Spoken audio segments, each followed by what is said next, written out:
Hello friend, welcome to. जैसा कि हम ये जो सीरीज स्टार्ट किए हैं ये स्पेशल आपका 10th क्लास का होगा जो बिहार बोर्ड है।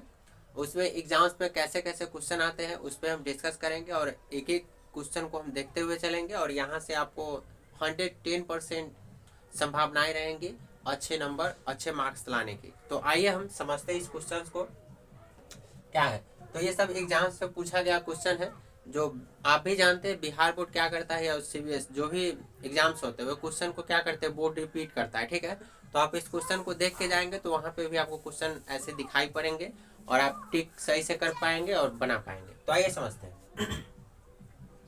कहता है किसी माध्यम में अपवर्तनांक का मान जो होता है वो कितना होता है, sine i by sine r होता है। ये क्या है, अपवर्तनांक का मान होता है। क्या होता है, sine i by sine r होता है। अब है किसी लेंस की क्षमता अगर 2D दिया हो, ठीक है, 2 डायऑप्टर इसको बोलते हैं, तो इसकी फोकस दूरी जो होगी कितनी होगी, 0.5 सेंटीमीटर होगी। कितनी होगी, 0.5 सेंटीमीटर। अब कहता है आमतौर पर वाहनों में, मतलब जैसा कि हम देखते हैं किसी वाहनों में, जैसे पीछे के दृश्य देखने के लिए, पीछे की वस्तुओं को देखने के लिए कौन सा दर्पण का उपयोग किया जाता है, तो यहाँ पे कौन सा, उत्तल दर्पण का उपयोग किया जाता है। किस दर्पण का, उत्तल दर्पण का उपयोग किया जाता है। अब है उत्तल दर्पण के सामने एक वस्तु रखा गया है तो इसकी प्रतिबिंब कैसी बनेगी, पूछता है कैसी बनेगी, तो हम बताएंगे वास्तविक और काल्पनिक बनती है। कैसी बनती है, वास्तविक और काल्पनिक बनती है। कहता है किसी उत्तल लेंस की फोकस दूरी हमेशा धनात्मक होती है। आपसे पूछेगा जब भी उत्तल लेंस की फोकस दूरी कैसा होती है, ऋणात्मक होती है, धनात्मक होती है, जीरो होती है, तो हम बताएंगे धनात्मक होती है। कैसी होती है, धनात्मक होती है। अब है उत्तल दर्पण की फोकस दूरी होती है, ठीक है, जो भी उत्तल दर्पण होंगे, ठीक है, उसके पास फोकस दूरी होती है, ठीक है, उत्तल दर्पण के पास।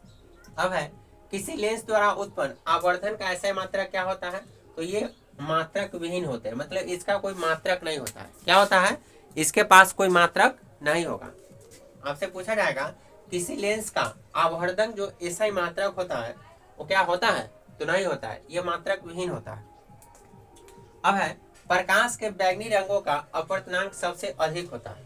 ठीक है, आपसे पूछेगा सबसे अधिक अपवर्तनांक वाले रंगों का नाम बताइए, तो बैंगनी रंग आता है। कौन सा रंग आता है, बैंगनी रंग, इसका अपवर्तनांक सबसे अधिक होता है। अब उत्तल लेंस को अपसारी लेंस भी कहा जाता है। उत्तल लेंस के एक और नाम से भी जाना जाता है जिसका नाम क्या है, अपसारी लेंस। कौन सा नाम है दोस्तों, अपसारी लेंस है।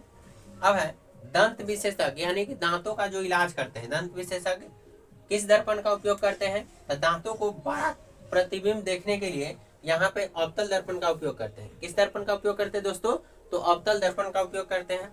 अब है अवतल दर्पण की फोकस दूरी उसकी वक्रता त्रिज्या की क्या होती है, 1/4 होती है, मतलब चौथाई होती है। कितनी होती है, चौथाई होती है।